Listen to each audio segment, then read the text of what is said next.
whakalawhia tu hane I hado tolo do walatala tu tupu ke la te ia moia whiawhi nei.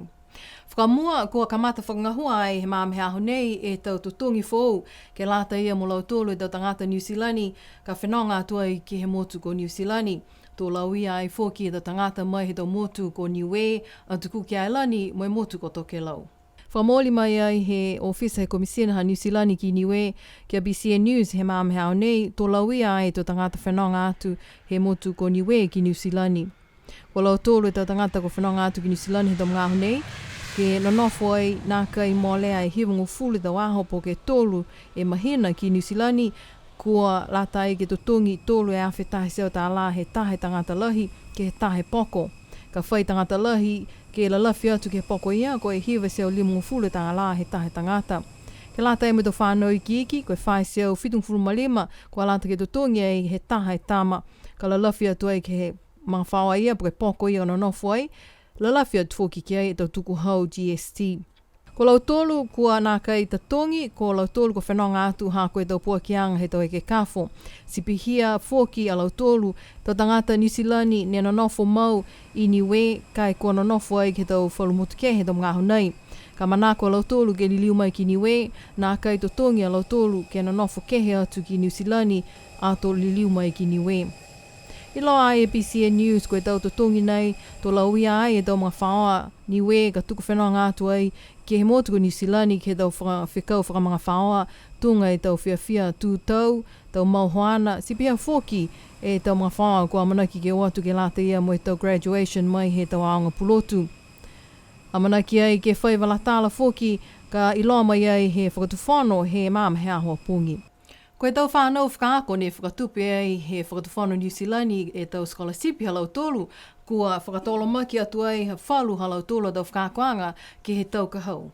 Talahau mai e ofisa komisina New Zealandi ke BCN News he whahitapu kamale.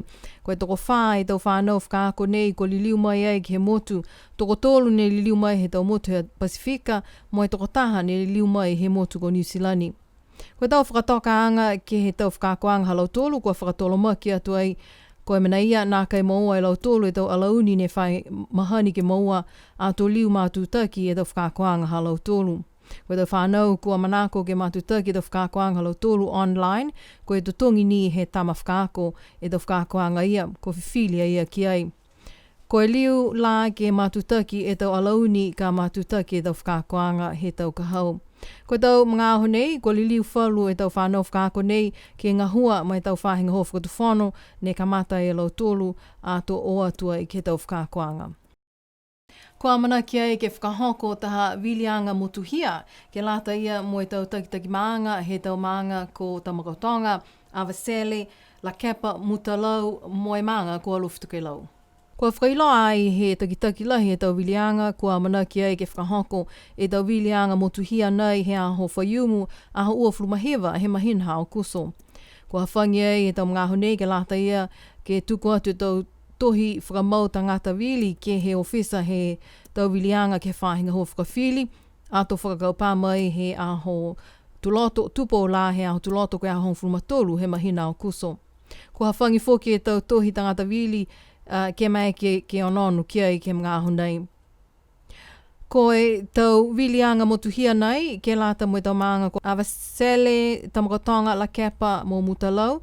Ha koe tau hukui takitaki maanga he tau maanga ia, ne kau tū ai ke tau wilianga he whono ke pule he mahina me he tau nei. Ko na whaata he maanga ko Alufutuke lau, ha kua whakaosi mai ai e katofa he taha he tau takitaki maanga. Kua tamatama ai he ikipule he tupe ko lilifu ko Crossley tātui, ke aua whakahanoa ke tau manako hā koe ngangao nei koe COVID hongo whulumahiwa, mo e tau tupe lango matai kua maua mai ai he motu. Pehe e ikipule ke aua whakaonga e ngangao nei koe COVID hongo whulumahiwa, ke whakahanoa ke tau whakaonga he tau tupe ngā hoa he kautū. Ko lata ke ngā hua whakamatawheinga ke whakaonga whakamitaki mo I muitua ke he tau whakatuwhanok ngā hua ke he tau mga hoosi. Pehea ia koe anono atu ki mua, tō whai mga aho ke tū hangahanga ke lea e tuanga he tau tupe maua he whakatuwhano ke he tau whasiwhasianga tupe ke he tau mga aho nei hā koe ngā ngāo COVID hongo whulumahiwa.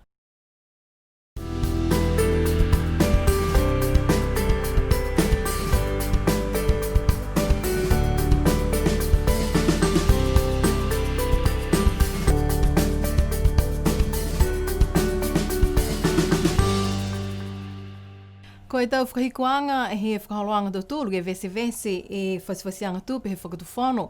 Ke lata ia mo tau whahinga hua ne toi ke he pepa whaswhasianga tūpe ua awhi ua fulu ke he ua awhi ua fulu matahau. Ke lata ia mo potaanga he tau whahinga hua tufungasia kua whaswhasia he whono ke pule tahe miliona 5 ua fulu mahiwa seo awhi mo 5 tau tāla ke lata mo tau nei.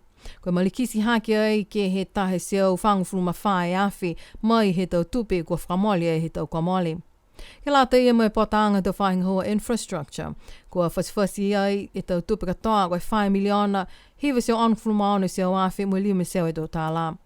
Malikisi hake ai ke he 2 miliona 8 ua fulu mahiwa seo awhi ue seo 7.5 e tau tāla mai he tau kamoli. Koe ka kano ne lahi ai malikisi nei ha kua liua ki atu ai ua e whahinga hua. Koe whahinga hua hila mo e whahinga hua siwolo mo e tā wili maka ke he tau whaswhasianga tupe he whakatuwhono mai he tau pisinisi he whakatuwhono.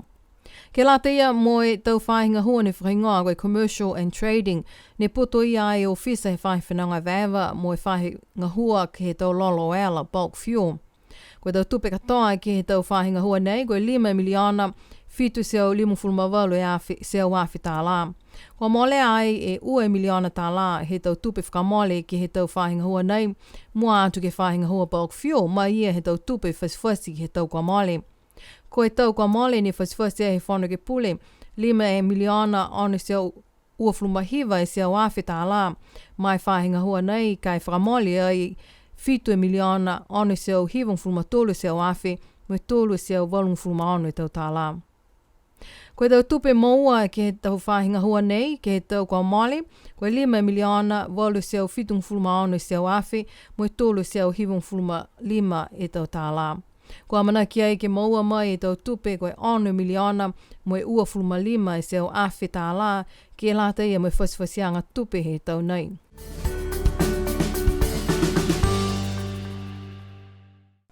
Ke he whalua tau walatala foki. Ke he aho whakatātā he maanga ko la kapa he o kiuki whaitapu e kua mali ne whakailo ai he lilifu palimia Honourable Dalton Tangilangi e tau amana kianga he whakatuwhono ki he tau langmatai tupe ke lata ia mo tau ngahua he tau maanga. Ko talahau ai he palimia e tau amana kianga nei he whakatuwhono ke he hana whakamatalanga he aho whaiumu. Tungana ia he ilo e mtoro maanga tau noanoanga he whakatuwhono. E ko whitāwho ke whakakese. E amanaki ke langmatai ke he tuanga. He hamtoro a matua ke pole, pia whakini to ke pole he tau maanga takita. Ke mahani he langmatai ke halotoro ta whaswhasianga tup. E lata ai me halotoro ki sianga ke halotoro tau maanga takita. Po ke hingoa e puhala ke whakahoroa ki po ke whakatoromaki. Ke whakalaulahianga ke tau ngahua. Ke lata ia mo e tau mumui. He tau tangata he tau maanga takita. Whakamatala foki e ke pule he maanga ko i lifu ko John Opo sia kia mo e hana tau ui whakawhileweia ke he tau lilifu mo e tau tangata kua tolo atu ai ki he aho lahi nei he maanga ko la kepa. Whakamahino taha wala he hana whakamatalanga ki he tau whakaue ke he e ke pule ko au kioki ke he katofa ko i lilifu ko kupa mga tungia. Takau te te maanga tua taha whakaue. Whakaue ke he hatotoro a tau ngahua, taki maanga, tohi kupu, pia whoki me leweki tupe hatotoro me tau komisi. Whakau ere mahaki, ke he amtoro a leweki, ke he maanga hatotoro. Si ole lalo tō ke totoro ke ngahua, ngahua kau whalata, kai puhara ni aia, ke kautu hatotoro to whakawanga. Kai tau tangata hatotoro a maanga, ai whimana fōu. Koe anga me mahani, he tau whakawhakawanga, na pia tuaini. Kai ole atu, whakatokolalo, ke tau tolu, ke fuhi uru whalata, ke lata, me tau ngahua ki lotu ke he maanga tau tolu. Koe tau tau mamunuina ne maua mai ai ke maha kwa maare ke he tau tupe ia ne whoaki ke matua e ke pule. Kua aange oisi taha koe au ne, ke lau matai aki, e show he maanga haku. Kua aange oisi te kei, laangi ni ke lau tolu, pule na mtolu, ko eke wewe, koe munuina mai he whakatuwhono he aho. Ke lata me matua ke pule me hana anō noanga, ka hako ni ono noanga ia ke fo ke atu e tau koloa ia ke whakamria naki e maanga toto. Tokalonga e tau tangata kua tolo atu ai ke he aho whakatātā he maanga ko La Kepa. Longa e tau fua he whanua kua whakatātā ai mo e tau koloa fuki he tau mamatua whiwhine. Tunga ni he whamahani kua whakaosia e aho ke he tau kōli whakawhiawhia mai ia he tau whuata mo i tau whanau he maanga. Ke whakawhiawhia ake ai lau tolu e tau tangata kua tolo atu ai mai aho.